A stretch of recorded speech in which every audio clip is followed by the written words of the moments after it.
welcome back to the Amelia Lane Designs YouTube channel. I'm Maya. Thank you so much for joining me today. Today, we're going to talk about 3 different ways to add a binding finish to your sewing pattern. Amelia Lane Designs has 3 patterns that use 3 different types of binding. So we're going to talk about each one of those so that you can be confident in tackling your next project. So our 3 patterns are the relay shorts, the blade tank, and the marina tank.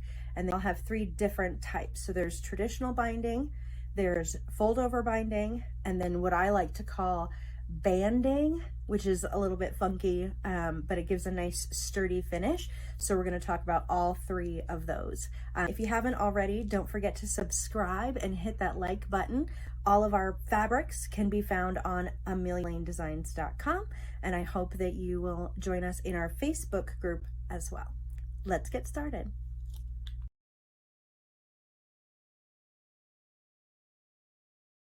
Okay, so the first one we're going to do is traditional binding. So this one is really heavy on your ironing. So make sure that your iron is hot, full of water for lots and lots of steam. I have my pin cup here and my iron. I also have my tailor's ham and a pressing cloth. So for pressing cloths, I just use quilter's cotton, like a fat quarter that I picked up at Joann's. The point of a pressing cloth is really to just have a layer between your garment and the hot iron. Depending on your fabric type, you may want to use more or less heat, more or less steam, because you don't want to ruin that garment fabric. But the pressing cloth really helps to just act like a barrier, so you get all the benefits of pressing without the danger. So I have that right here. My ironing board cover is actually a toddler crib sheet. I have the elastic stuck on both ends sort of diagonally, so my ironing board runs the longest way of the sheet, and then I just have little clips underneath pulling it tight. And I do this because, one, it washes really easily, and I don't know about you, but I had a really nice, like super fancy, expensive padded ironing board cover, and then the first time I washed it, it super shrunk and was really difficult to get back onto the ironing board. We did manage to get it on there though, and it now lives underneath my crib sheet.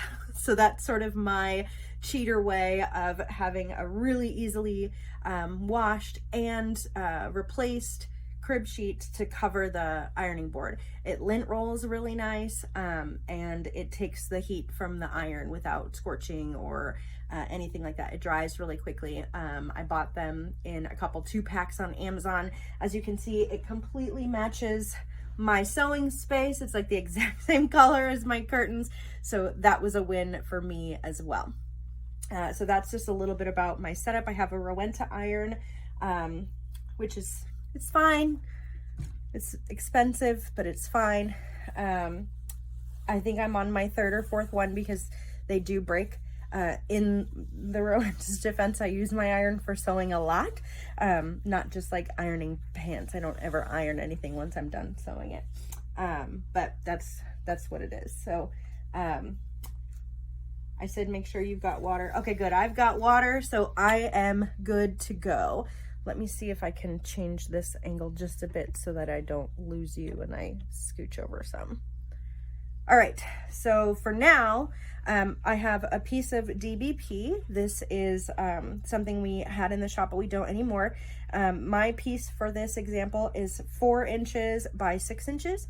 And I have cut my binding at about 87-ish% to 5.25 inches. So 85% would have been like 5.1 and 90% would have been 5.4. Neither of those measurements exist on my cutting board, so I went in the middle with 5.25.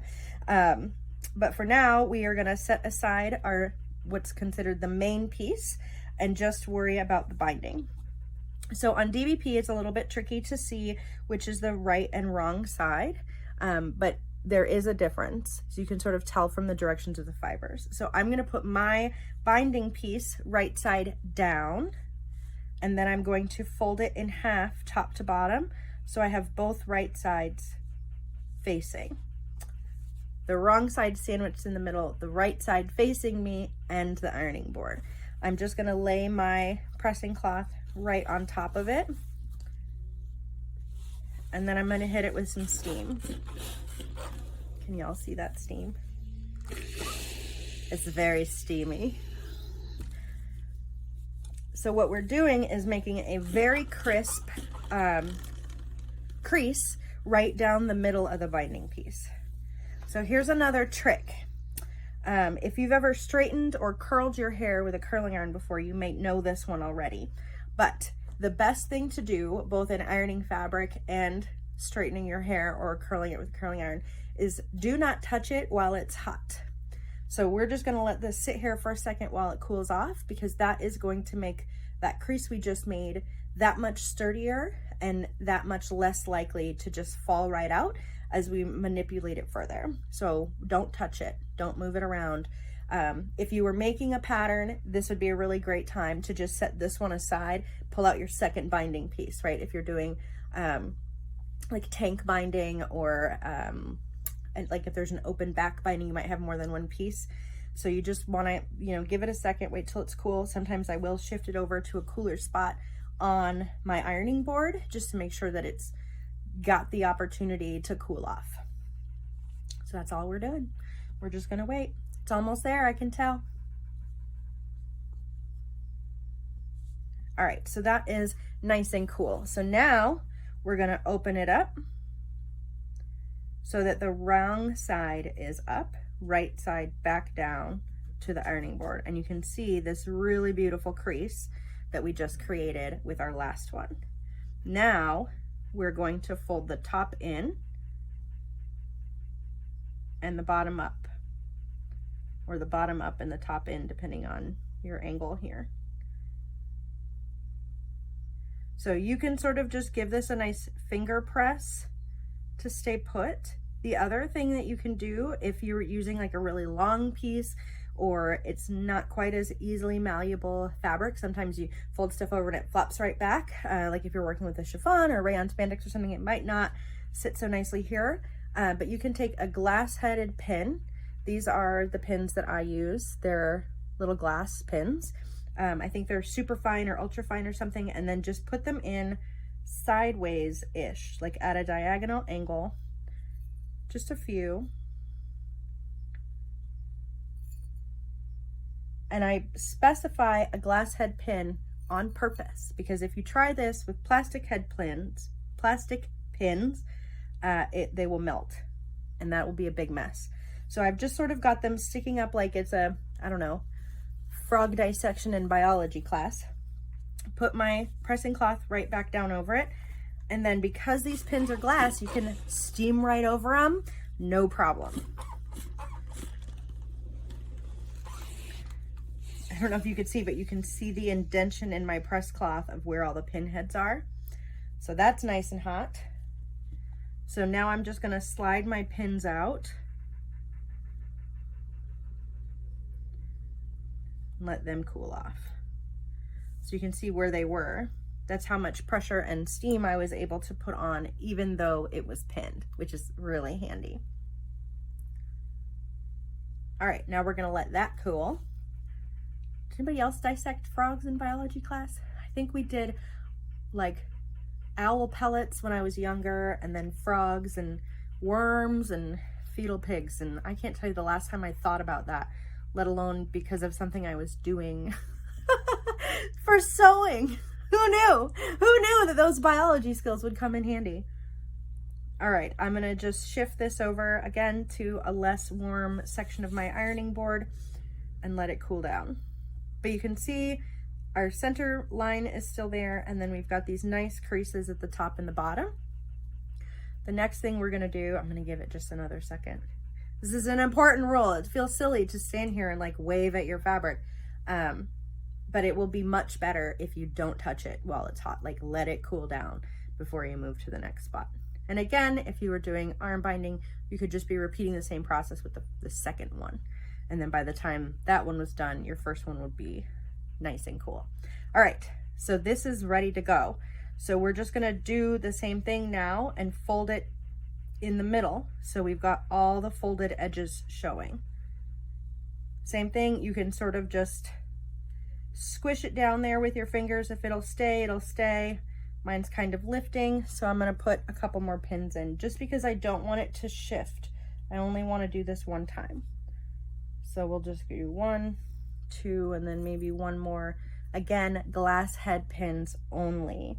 Plastic headed pins will be a big mess. Don't skip your pressing cloth, excuse me, and then give it some steam.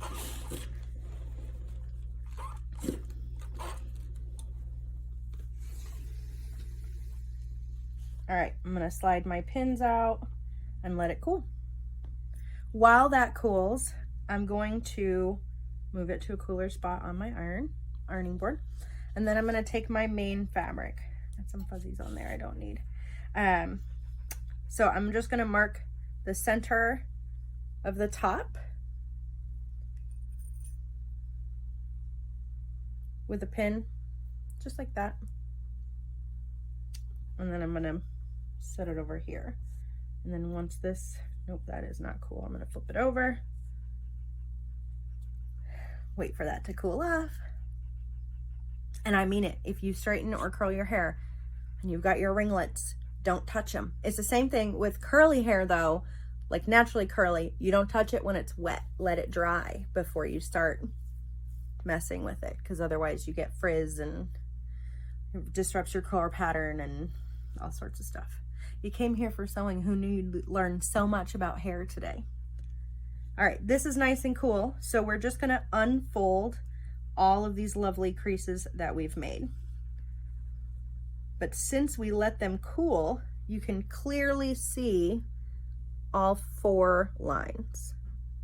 Well, 4 sections, 3 lines. Yeah, 3, I can count. So we're just gonna do the same thing and mark the middle with a pin on what's the top. Mine is solid, so it doesn't really matter, but if you were using a directional fabric for your binding, you do wanna make sure to use the top edge here. All right, so now this is where it gets a little counterintuitive for traditional binding. So normally we sew everything right sides together, right? Standard rule of practice, right sides together, right sides together, right sides together. Wrong. So we're gonna flip up our main fabric so that the wrong side is up, and then we're gonna flip our binding down on top of it so that the wrong side is also up. So both right sides of the fabric are facing down to the ironing board. They are not touching. It is layered right side down, so not right sides together. Then I'm gonna pin at the center, matching up my center marks that I made. And then because we cut our binding at 87-ish%, it doesn't quite reach. So we're just gonna slide it over at the corner so that it does reach and put a pin there. So you can sort of see that there's extra room on the main side than there is on the binding, and that's what you're looking for. So we'll just do that again on the other side. If you're using a long piece of binding or you're just not super comfortable yet, you can put more pins in it, but I'm not gonna do that because I only have like 2 inches in between each of my pin sets. I don't need to do more. So now we have our binding piece pinned to the wrong side of our main fabric with the wrong side of both fabrics facing up towards the ceiling and the right side of both fabrics down to the ironing board. So now what I'm gonna do is I'm gonna take this over to my serger, but you can use a sewing machine for this step. And we're just gonna sort of stitch in the ditch, as they say, at this first line. So this is where we're gonna be sewing the binding piece to the main fabric. So I'll see you over there. All right, so I am here at my serger. I happen to have black and gray thread in my machine, which is super handy. I probably would have left it even if I didn't because this seam will never be seen again once we sew it. So again, we're just gonna sew right along the top, aiming for our needles to hit at that first crease line.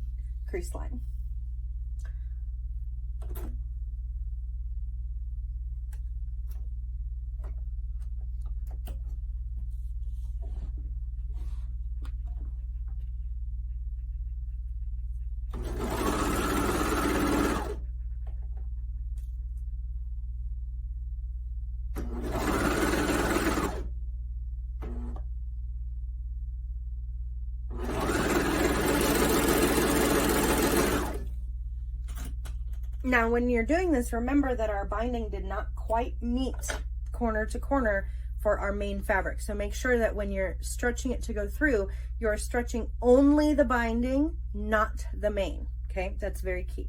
So now we have this top seam sewn and they are attached, right? But on the wrong side, okay? So then we will go back to the ironing board and I'll show you step 3. I don't know, the next step.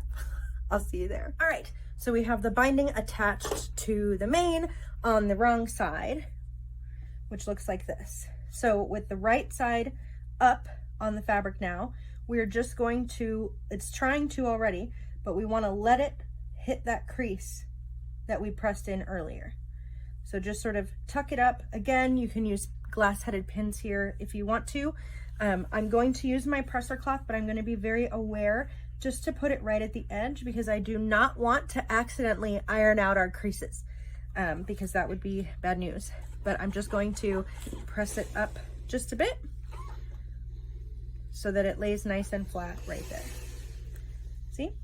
Then we're going to take this top section of the binding, or the bottom section from your view, fold it up to meet the serged seam, or the raw edge if you use the sewing machine, which totally works too. I'm just really lazy and I prefer my serger. So then we're gonna do the same thing. Presser cloth, shoot with a little bit of steam, and then we're gonna wait. Why? Because it's hot and we don't want to mess with it when it's hot. So while we wait, I'm gonna clip my threads here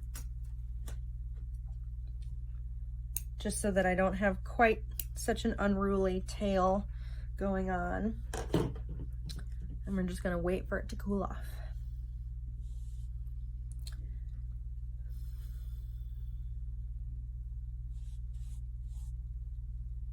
Not quite. It'll only take a second. I didn't get it as hard with the iron as I did before. All right, so that is cool enough. Now we're gonna do the same thing. We're just gonna fold it back over, encasing the serged seam or all of the raw edges. And then again, when you get to the ends, you gotta stretch it some, and I am gonna use pins here. For right now though, I'm just gonna pin it down to itself, right, with my glass-headed pin. Same thing on the other corner. Pin it down to itself. Oh, it's the door. I was like, what is this behind me? And this section isn't going anywhere for me right now. Yours, again, might be longer, so you might want to put a couple extra pins in there. Totally up to you. So we're going to put our pressing cloth back there. I want to know, I can see where the end of my fabric is because of the pins, and then give it some steam. Steam is your best friend when it comes to binding, especially preparing traditional binding. It's so important for that nice crisp crease. And then again, don't touch it.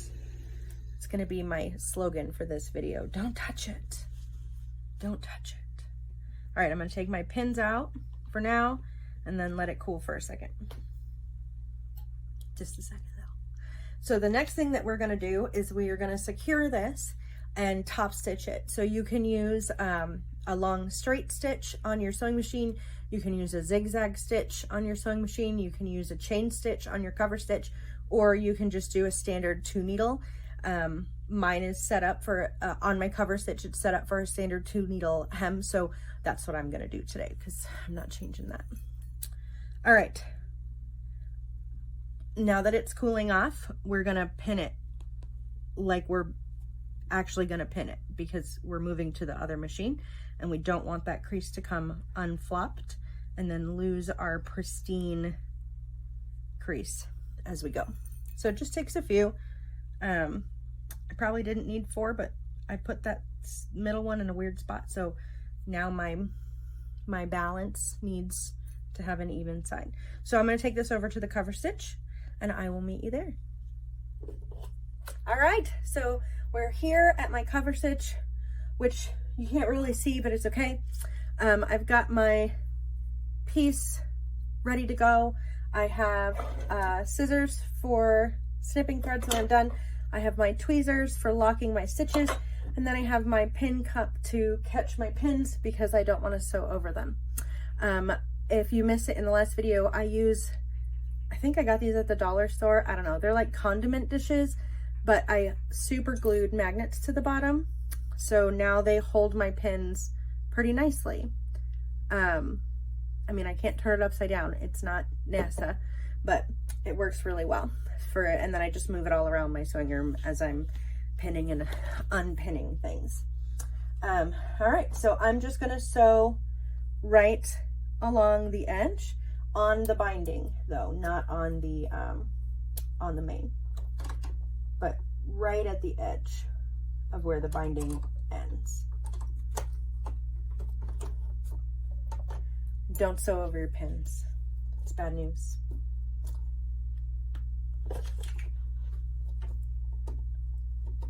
Okay, there we go.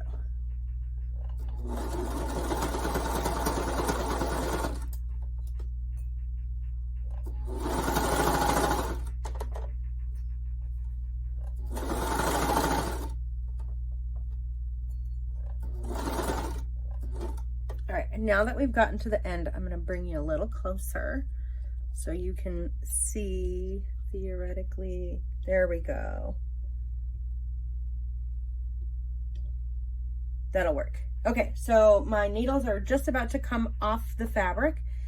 So I'm going to lift them up to their highest position, raise my presser foot, and then I take my tweezers, loop it under the needles, put my presser foot back up. I'm going to release the tension at the discs and pull these threads straight to me. Keeping them looped because that's easier for me. Then you snip them apart, and then you take your work, pull it straight back to the wall, and then a hard left. And that locks the stitches underneath so that they're not going to go anywhere. Can you see that? All your threads are now in the bottom. So you can see my top stitching along there, and then I just pull my needle threads to the front from where I started.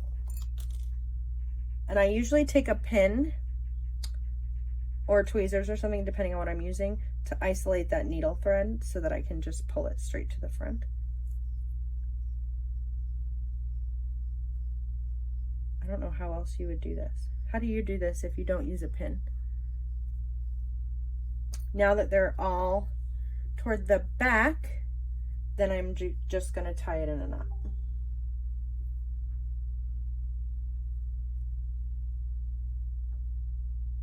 Trying to do it where you can see me, sort of. All right, double knotted, and then I'm just going to clip them. Now, if you were doing this in the round, it would look a little bit different, but you still want to follow that same process.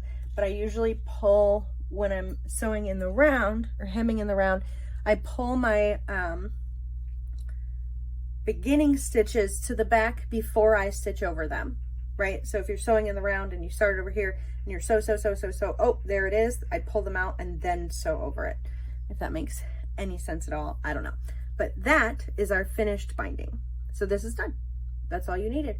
You can use a little bit of fray check on the bottom. You can torch your threads with lighters, I've heard. I usually just leave it like this because, I don't know, I'm not doing the extra stuff. So that is how you do traditional binding. I'll see you at the table for the next one.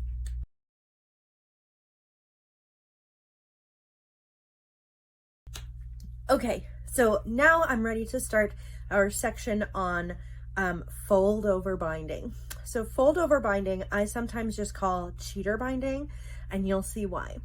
In terms of ease, fold over binding is much easier than the other two, but I would say that it isn't my favorite finish for anything that isn't designed to be a really tiny binding. I definitely prefer the traditional binding, but sometimes I'm just kind of feeling quick and lazy and it doesn't really matter. Or I want that really, really narrow finish, which is really hard to get with traditional binding because you have to do so many creases in such a small spot. So we're not going to do much of that at all right now. But I have my main piece, which again is 4 inches by 6 inches. So my binding piece is about 5.25 because I was shooting for, 85 to 90% percentage of my main fabric. So 85 would have been 5.1 and 90 is 5.4, and my cutting board does not have those dimensions. So I went and split the difference, and so we did 5.25. So the first thing that I'm going to do is take my binding piece, and again, finding right sides and wrong sides can be tricky on DVP, and I'm just going to fold it in half the long way so I have a narrow piece. I'm going to set this aside for now. Using my pressing cloth, I'm just going to give it one good shot of steam here. Love steam. All right. We're going to wait for that to cool because, again, don't touch it when it's hot. In the meantime, I'm going to find the middle of my main fabric here and mark it with a pin.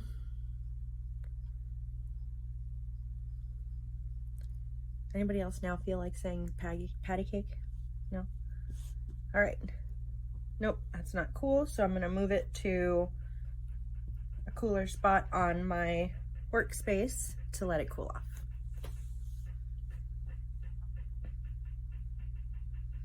Give it a second. All right, nice and cool. So now we're going to open it up right away. We don't need all of those extra creases. So we just have one crease in the middle. So now what we're going to do is right sides together. Oh, just kidding. First, we're going to mark it with a pin. Find the center of your binding and mark it with a pin. This next part is opposite of traditional binding. So I have my main fabric right side up, and I'm going to put the binding on top of it right side down so that my right sides are facing. Then I'm going to pin them at the center, and then remembering that my binding is shorter than my main, so I'm just going to pull this corner over here to match and pin that.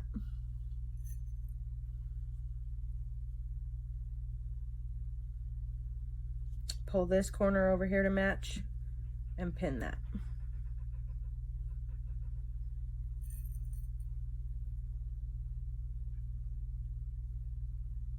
All right, so now I have an extra pin. Hold, please. All right, so now I've got my corners together, and then, oh, I pulled out the wrong pin. I lost the middle.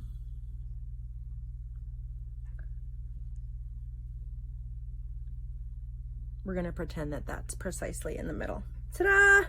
And you can see that there's space. This is bigger than the binding. So I'm gonna take this over to my sewing machine, and I'm just gonna sew across the top, being mindful to stretch only the binding and not my main fabric. And again, I'm gonna do this on a serger, but you can totally do it on a sewing machine. That's just fine. See you over there. Okay, so I'm set up at my serger, and again, I'm just going to sew the binding to the main across the top. I'm using 1/4 inch seam allowance because that's how I roll. But just check and make sure that you know what your pattern calls for. And again, I'm pulling out my pins because you don't want to sew over your pins because that's how you lose an eye or break the machine, and that's bad news. All right, so holding the main fabric even, it stretches out the binding, but I am not stretching it, I'm just holding it flat. And then I'm just going to sew it along.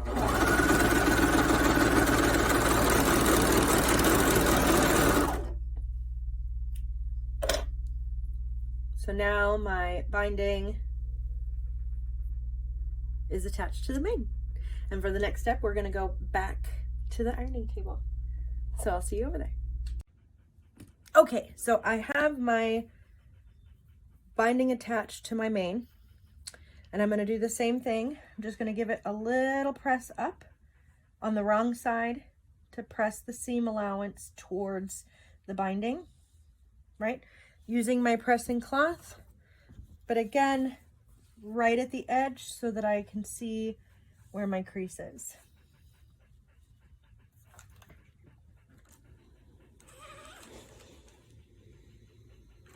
And again, we have the wrong side up on our main fabric because we did right sides together. Ta-da!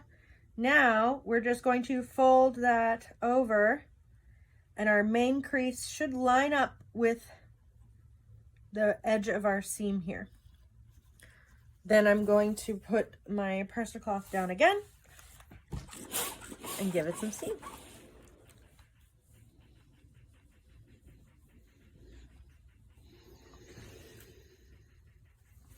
All right. Now, while it cools, I'm just going to flip it. You see how this finish looks remarkably similar to this finish? It's just a little narrower. This is a little more structured. It's a little more bulk to it. And the fold over binding is just a little narrower. So we'll wait for that to cool still, because that's a very vital, important step. I can trim off my threads here.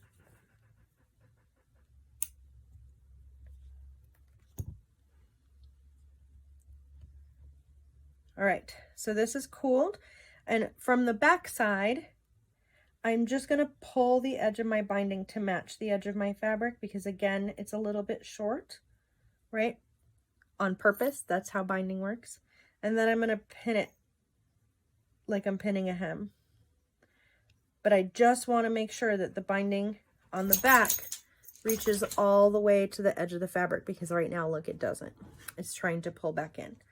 So I'm gonna just pull it up so that it's in line and pin it there.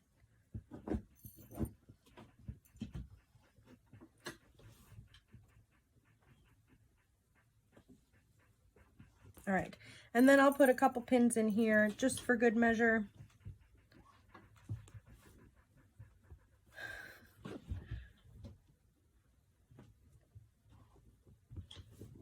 And then there we go. So it is nice and cool. So now we can take this over to whatever machine you're going to use to top stitch. So I'm going to use my cover stitch again.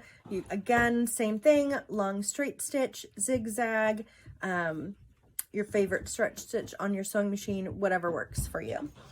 So I'm going to go take this over there and then we'll finish it off. Okay, so I'm at my cover stitch and I'm getting ready to top stitch the top of my fold over binding. Same thing, we want it to hit right at the edge of the binding, but not on the main fabric.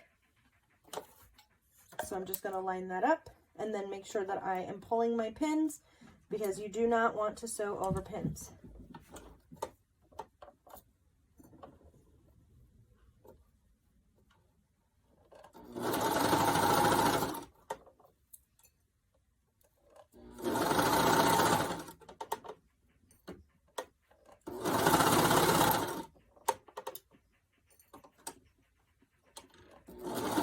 All right, so my needles are at the edge of my fabric, so I'm going to raise them to their highest point, lift up my presser foot that way, and then also with my thumb, taking my handy dandy tweezers, I'm going to catch the needle threads, release the tension at the discs, and pull straight to me. Then I'm going to snip this thread here, and holding my project, I'm going to pull it straight towards the wall, and then make a hard left. And that locks my stitches in. So I don't, it's black on black, so it's kind of hard to see, but there is my, is it working? Yeah, there is my finished top stitch on this one. So I'll do the same thing. I'm just gonna pull my starting threads to the back with my needle.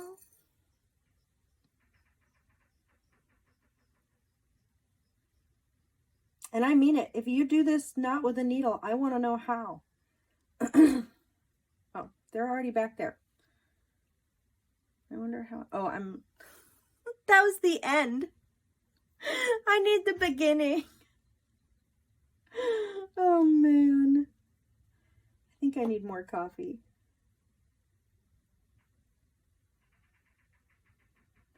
All right, one needle thread through.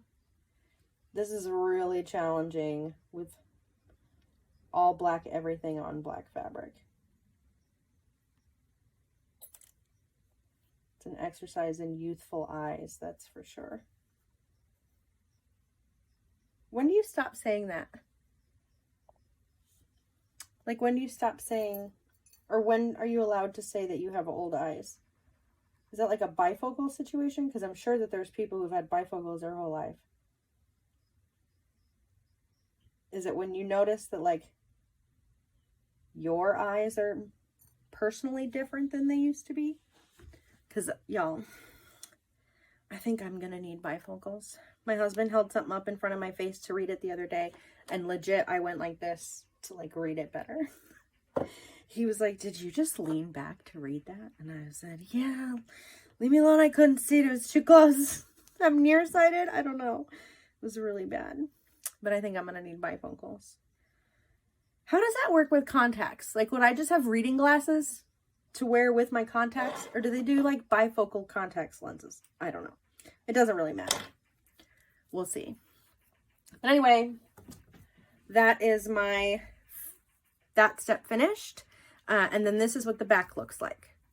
So you can see the looper threads from the cover stitch and then the rest of the binding, which we will go address right now back at the ironing board. All right. Oh, are these the right ones? Yes. Okay. Sorry. I have 2 pairs of these. One of them has a nick in them and it's very obnoxious to use for anything other than thread snipping. But this is my good pair. So we have attached our binding. We have top stitched everything, pulled our threads to the back, locked our seams, and now we just have this weird thing on the back. So we're going to take applique scissors. These are my favorite things ever. They're also called pelican scissors because they look like a bird, right? And then fly, fly, fly, swim, dive, get the fishies, chomp, chomp, chomp, right? The bottom blade, top blade looks like a pelican. So pelican or applique scissors, these are Ginger. I got them at Joann's when they were not on sale, but I had a good coupon because these suckers are expensive. You don't need Gingers, but I do really love them. But any applique or pelican scissors are going to be your BFFs for fold over binding, because now we have all of this binding that we have to deal with. So how it's going to work is I'm going to turn it sideways this way because that's how my brain works. And we're just going to slide the large blade of the pelican scissors right underneath, right up against the seam.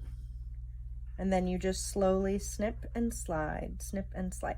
And this large blade on the bottom is designed so that you do not cut your main fabric. So it's just getting right up next to that.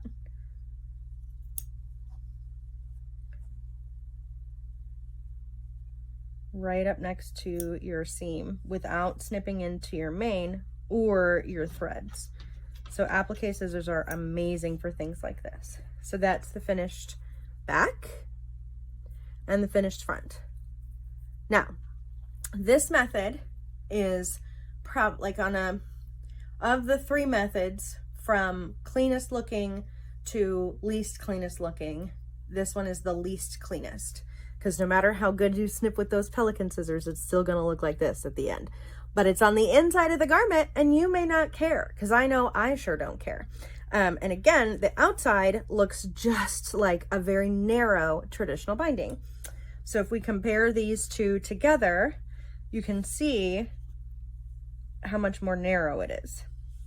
It's just a really skinny little finish. And if you're doing something that you want to, like, maybe have that binding disappear a little more, or the binding doesn't need to provide any more structure to the garment, this is still a really great choice. But the back finish is not as clean as our regular binding because you've got the edges of where you trimmed off. All right, but I do love fold over binding because it definitely has some really great uses. So next up is banding. And I'm excited to show that to you. So I will be right back.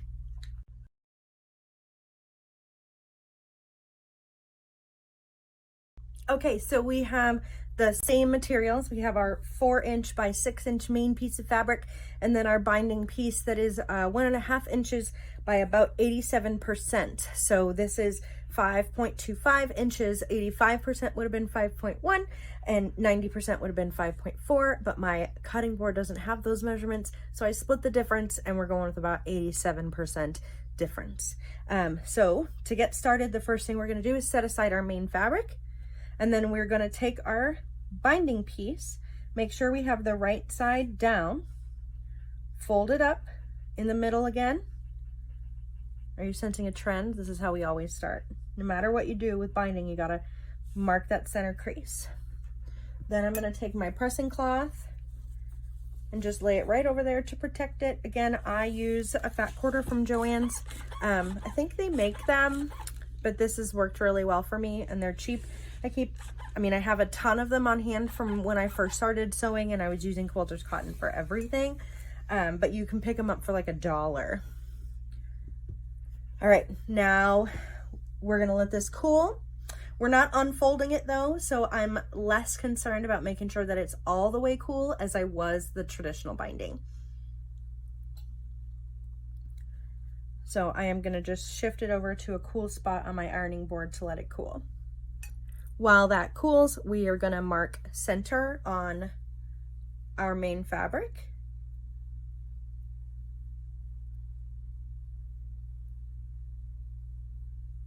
With a pin.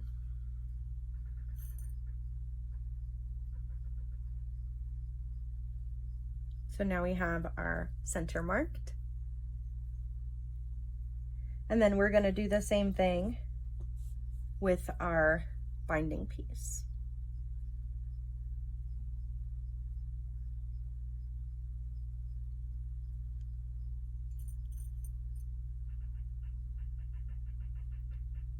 And then the raw edges, so we have a raw edge and a folded edge. So on the wrong side of our main piece, very similar to how we did traditional binding, we're going to match the centers. So we're gonna pin that here. And then I'm gonna pull the binding edge to match the corner of the wrong piece, the wrong side of the main piece. Jiminy. And then same thing over here. And then stick a pin in that too.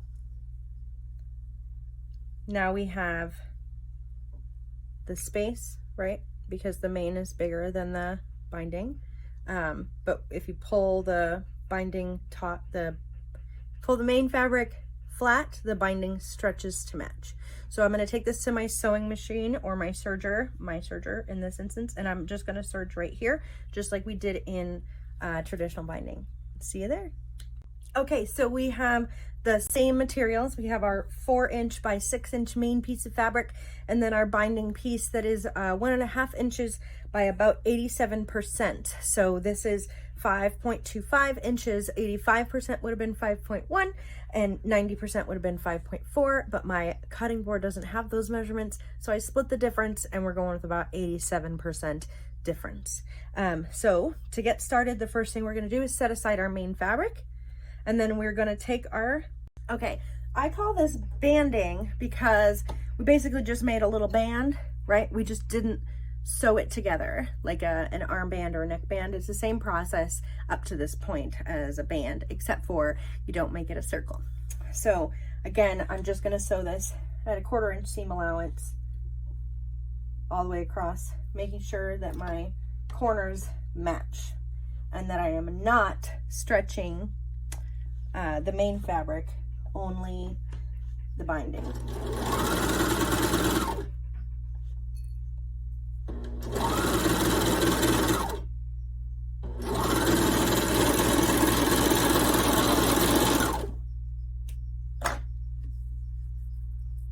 Right side, wrong side. And then we'll go finish this at the ironing table. See you there. Okay, So I have my fabric here. I've got my pins. I'm just gonna trim off some of this thread tail because it's kind of a lot to manage, you know, the drill. All right, so the first thing I'm gonna do is pop this up, right sides up, and then I'm gonna do the same thing that I've been sort of doing, and that's press the seam allowance up with my presser cloth, just a little bit though. There aren't any other creases in the binding, so I don't have to be nearly as careful with ruining those as I was in some of the other versions.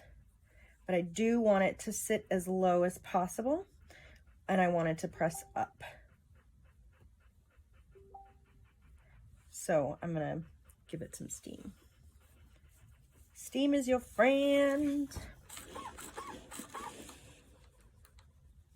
Somebody's messaging me, but I don't know who, because I'm using my phone right now.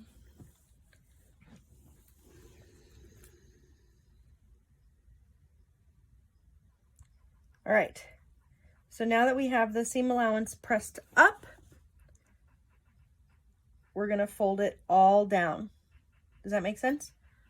Press the seam allowance up and then fold the whole thing down. We're gonna make sure that our edge meets the main, and then stick a pin in it, being careful not to catch your ironing board cover. Same thing over here, edge all the way to the main. We want to make sure that this spacing stays on the back. I feel like those words didn't make any sense at all. But as you can see, it's trying to roll forward, and you can see some of the wrong side of my fabric. We want to make sure that this stays at the back and does not roll to the front. Does that make sense? So from the back side, you should be able to see a slight edge of your binding fabric, so that from the front, you can't see any of the wrong side of the main. And I do pin a little bit more for this one because I want that rolled. I do not want that edge to roll, and I want it to stay put. So I'm going to put all my pins in, and then I'm going to press it again just to make sure everything is staying where it's supposed to be. I'm not going to skip my pressing cloth.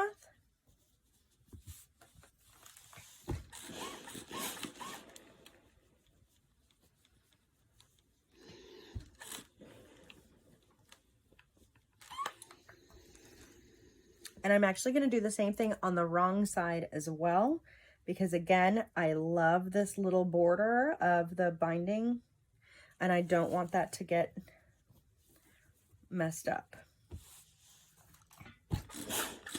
So I'm going to give it some steam.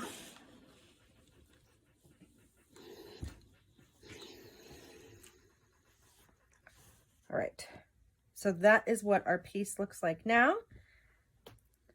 And then I'm going to take it over to my cover stitch and top stitch it. But again, you could use a sewing machine. You can use a zigzag. You could use a lightning bolt. You could use a long straight stitch, your favorite stretch stitch, you know, however you like to top stitch things. If you've got a cover stitch, that's my preferred method, but it certainly is not required. So this is cool enough to work with. So I will see you over there. Okay, I'm at my cover stitch. My project is nice and cool, so therefore ready for me to work with. I have my tweezers for locking stitches, scissors for trimming thread, and I'm good to go. Same thing as we've been doing all day.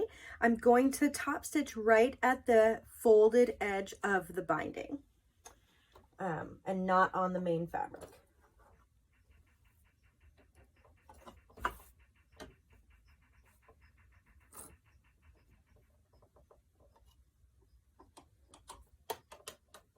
And don't sew over your pins.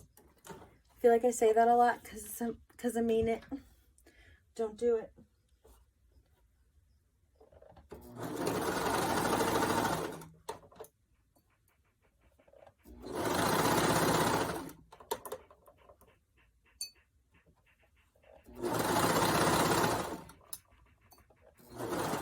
All my needles are right at the end of my project, so I'm going to raise my presser foot, raise the needles to their highest position, using tension. Here, let's get it. Okay, you want to see? Tension on the presser foot to lift it up. Using my tweezer, I'm going to catch those threads, release the tension at the top of the dial, and pull straight to me. Snip these threads here, and then pull my project straight towards the wall, and then make a hard left, and that locks those stitches in.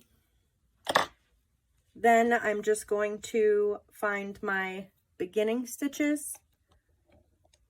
There we go. Beginning stitches, and pull them through to the back with a pin.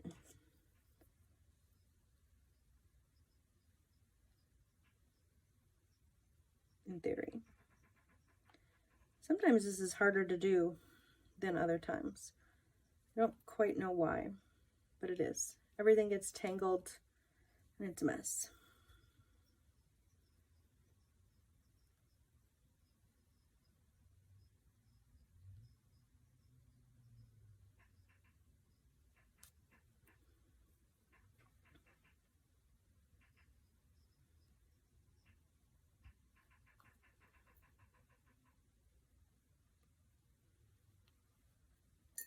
All right, so I have my threads pulled through to the back, so I'm just going to tie them in a knot. And I don't know that it matters, or if it's weird that I even notice this, but I always keep my looper thread and a needle thread in one hand and the remaining needle thread over here, and I wrap the needle thread around the other two threads. I don't know that it matters, but I do it that way every time. All right, double, triple knot, whatever. Clip my stitches, and we're done. So let's compare how all three look, shall we? I will meet you over there. Okay, so this is curling on me really bad. So whoop, don't forget your process cloth. I'm just gonna hit it with a little bit of steam. This binding does much better in the round than in the flat because it does have a little bit more bulk to it. So there we go. And it's never a bad idea to shoot your binding with some steam when you're done anyway. Okay, so here's our fold over banding, which is the one we just finished. Next is the fold over binding, which is the narrower option. And then last is the traditional binding. So as you can see, they're extremely similar, which is great because it means that no matter what option you choose, wherever you're the most comfortable, it's gonna work out pretty much the same on every garment. Again, to view the finish on the back, the cleanest finish is the traditional binding. I would say then followed by the fold over banding. And then the least cleanest, in my opinion, is the fold over binding. But again, if it's on the inside or you're layering it, or maybe you just want it to be the least bulky binding ever, that's still a really great option. It doesn't look bad. It just doesn't look quite as clean as these other ones. As far as ease goes, fold over binding is probably the easiest because it has the least amount of steps. But I think once you get the hang of traditional binding, none of them are hard. None of them are hard. It's just really taking a second to remember, where do you put your binding? Do you put your binding on the wrong side or do you put your binding on the right side? Because that is what trips me up all the time, especially because even with 3 different methods, they aren't the same. Some of them go on the right side, some go on the wrong side. You just have to really think about it. I would say that, like, in terms of visual finishing, the traditional binding is probably my favorite, but they're so close, it's really hard to tell. I just like that it's all encased. I don't know. There's no wrong choice here, y'all. So do it however you want. Try both ways. Do what I did. Cut a piece of fabric, measure out some binding pieces, practice. That's probably the aside from steam, and then don't touch it while it's hot. My biggest piece of advice is just practice. Just, you know, we all have fabric scraps just sitting there. Do it again. You know, cut a square, do it again. Cut a square, do it again. Because that is really going to get that muscle memory. So I hope this was helpful. Like I said, binding is used on all sorts of patterns, not just ours. So this is a really great skill to have in your toolbox of things that you can look at something and say, oh, that's got binding. I'm not scared of that. I got this, because you do. So practice, practice, practice. Take your time and really think it through. Make sure that you're putting your fabric on the right side. I shouldn't say that. On the correct side of the binding, and that don't touch till it's cool. So I hope this was helpful. Thank you so much for hanging out with me today. Don't forget to hit that subscribe button, and then we will see you on the next one. Thank you so much. Bye.